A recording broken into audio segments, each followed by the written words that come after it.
نحمده ونصلي على رسوله الكريم أما بعد فأعوذ بالله من الشيطان الرجيم بسم الله الرحمن الرحيم وهذا كتاب أنزلناه مبارك فاتبعوه واتقوا لعلكم ترحمون آمنت بالله صدق الله العظيم اللهم صل على سيدنا ومولانا محمد وبارك وسلم تسلیما کثیرا کثیرا یا رب وسلم دائما ابدا علی حبیبک خیر خلق کلہم۔ میرے محترم و معظم سامعین گرامی قدر، اس وقت آپ کیفی آفیشل علوم القرآن یوٹیوب چینل دیکھ رہے ہیں۔ آپ سب حضرات کا ممنون اور مشکور ہوں کہ جو حضرات میری ویڈیو کو دیکھ کر لائک، سبسکرائب، کمنٹ کرتے ہیں اور بیل آئی بٹن کو بھی دبا دیتے ہیں۔ اور اب بھی آپ سے گزارش یہی کروں گا کہ میرے چینل کو زیادہ سے زیادہ سبسکرائب کریں تاکہ آپ تک دینی ویڈیو، دینی پیغام پہنچتا رہے۔ میں نے آپ کے سامنے قرآن مجید فرقان حمید کے آیات کریمہ پڑھی ہے۔ اللہ جل شانہ نے ارشاد فرمایا وَهَذَا كِتَابٌ أَنزَلْنَاهُ، یہ کتاب ہم نے اس کتاب کو اتارا، مبارکن بابرکت، فَاتَّبِعُوهُ پس تم اس کتاب کی پیروی کرو، وَاتَّقُوا اور تم اللہ پاک سے ڈر جاؤ، لَعَلَّكُمْ تُرْحَمُونَ تاکہ تمہارے اوپر رحم کیا جائے۔ اب اللہ سبحانہ وتعالی نے ہمیں یہ کتاب دی ہے اور یہ کتاب ہمیں ہر چیز کا سبق سکھاتی ہے۔ فرمایا وَكَذَلِكَ نُصَرِّفُ الْآيَاتِ وَلِيَقُولُوا دَرَسْتَ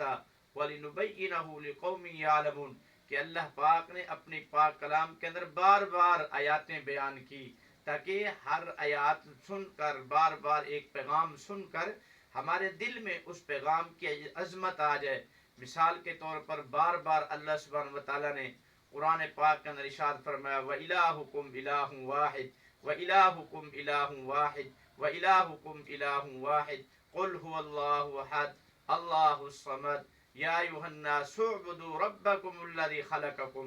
اب دیکھیے اللہ پاک نے اپنی پاک کلام کے اندر بار بار آیات کا نزول فرما کے بار بار ایک حکم کی طرف اشارہ کر دیا تاکہ وہ حکم چونکہ اہم ہوتا ہے اور اس لیے وہ ہمارے دلوں میں بیٹھ جائے، اور اس لیے اللہ کی محبت اور اللہ کی الوہیت اور اللہ کی وحدانیت ہمارے دل کے اندر بیٹھ جائے کہ وہی خدا ہے، وہی معبود حقیقی ہے، وہی خالق کے کائنات ہے، وہی مالک کے کائنات ہے، وہی رازق کے کائنات ہے، وہی مشکل کشا ہے، وہی حاجت روا ہے، وہی زندگی دینے والا ہے، وہی عزت دینے والا ہے، وہی ذلت دینے والا ہے۔ اور یہ سبق ہمیں کہاں سے ملا؟ فرمایا وَهَذَا کتاب، اس کتاب سے ملا۔ تو میرے پیارے یہ قرآن پاک ہے، یہ ہماری رہنمائی کرتا ہے عقیدہ توحید کے بارے میں، عقیدہ رسالت کے بارے میں، عقیدہ ختم نبوت کے بارے میں، شان صحابہ کے بارے میں، عفیفہ کائنات امہات المومنین طیبات جناب سیدنا عائشہ صدیقہ رضی اللہ عنہ کی عفت کے لیے، حضور اکرم صلی اللہ علیہ وسلم کے اہل بیت کی محبت کے لیے ہمیں قرآن پاک سبق دیتا ہے۔ سماجی احکام ہوں، سیاسی احکام ہوں، تجارتی احکام ہوں، ازدواجی زندگی ہو، گھریلو زندگی ہو،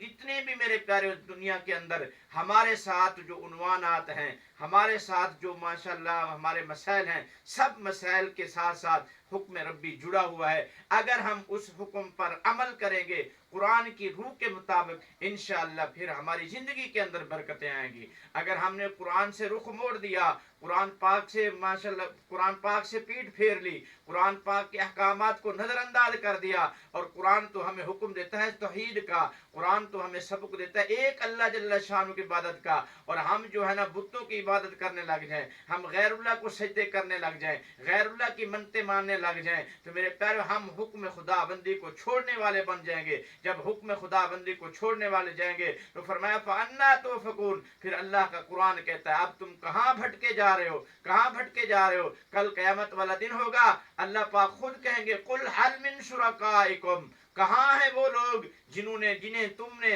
اپنا میرا شریک ٹھہرایا تھا، جنہیں میرے علاوہ اپنا معبود بنایا تھا، میرے علاوہ جنہیں تم نے سجدے کیے تھے، وہ کہاں ہیں؟ کوئی نہیں ہوگا، صرف اللہ ہی مدد کرے گا اس وقت میرے پیارے ہو۔ تو اس لیے میرے پیارے ہو، یہ قرآن پاک ہمیں ہر چیز کے بارے میں سبق دیتا ہے۔ یہ قرآن پاک اللہ کی وحدانیت کا، اللہ کی کبریائی کا، اللہ تعالیٰ کی عبادت کا، اللہ تعالیٰ کی رضا کا، اللہ تعالیٰ کے دین کے ساتھ، اخلاص کے ساتھ حکم دیتا ہے۔ اور اسی طرح یہ قرآن پاک ہر چیز کے بارے میں ہمیں بتاتا ہے میرے پیارو، وہ چیزیں جو ہمارے روزگار کے متعلق ہیں، ہماری تجارت کے متعلق ہیں، ہمارے کپڑے کے متعلق ہیں، ہمارے کھانے کے متعلق ہیں، ہمارے پینے کے متعلق ہیں، ہماری گفتگو کے متعلق ہیں، ہر چیز کے بارے میں قرآن ہماری رہنمائی کرتا ہے۔ اب گفتگو کو دیکھیے تو قرآن ہمیں دیتا ہے وَقُولُوا لِلنَّاسِ حُسْنًا وَقُولُوا لِلنَّاسِ حُسْنًا، قرآن ہمیں حکم دیتا ہے لوگوں سے بات کرو تو اچھے طریقے سے بات کرو۔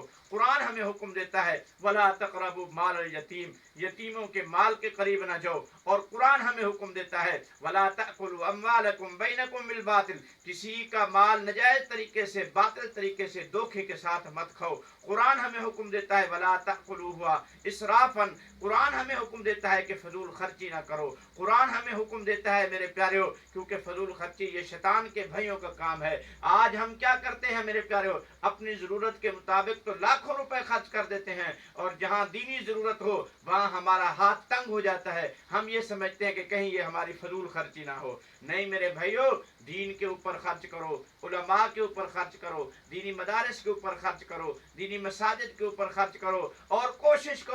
کرو ان لوگوں کو دینی تعاون کرو جو دین کو سمجھے بھی صحیح، اور جو لوگ دین کو صحیح معنوں میں سمجھتے نہیں ہیں، ایسے لوگوں کو جو ہے نا مت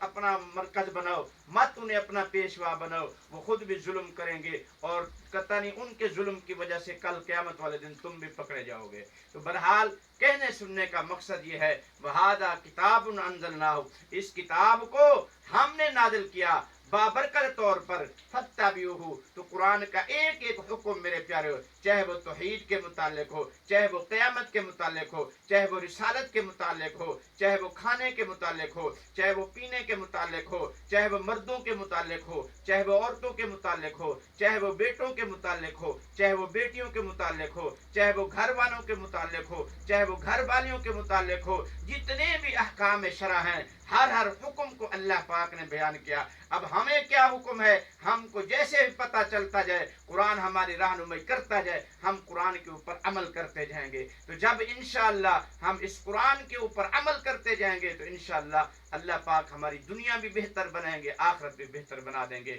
آخر میں اتنا کہوں گا، دو جہاں کے شہنشاہ کا پیارا پیارا ہے کلام، جو پڑھے قرآن اس کا ہے بڑا اونچا مقام، جس کا بچہ اس جہاں میں حافظ قرآن ہے، حافظ قرآن کا ماں باپ عالی شان ہے۔ تو اس قرآن سے محبت کرو، اور جو جن کے سینوں کے اندر یہ قرآن ہے، حفاظ کرام، قراء کرام، علماء کرام، مفتیان کرام، ان کی بھی قدر کرو، کیونکہ ایک حدیث کے اندر آتا ہے آپ علیہ الصلوۃ والسلام نے فرمایا قرآن کا معاون بن جا، قرآن کے ساتھ محبت کرنے والا بن جا، قرآن کا پڑھنے والا بن جا، ہاں کم سے کم قرآن کا جو ہے نا، قرآن کے ساتھ، اہل قرآن کے ساتھ بغض رکھنے والا نہ بن۔ اگر یہ تو بن جائے گا فہلکا، پس تو ہلاک ہو جائے گا، برباد ہو جائے گا۔ تو قرآن زندہ رہے گا، قرآن والے زندہ رہیں گے، اور انشاءاللہ قرآن پاک کا کوئی نام و نشان نہیں مٹا سکتا، اور جن لوگوں کے سینوں کے اندر قرآن ہے انشاءاللہ ان کا بھی مقام زندہ رہے گا، ان کا بھی کردار زندہ رہے گا۔ تو اس لیے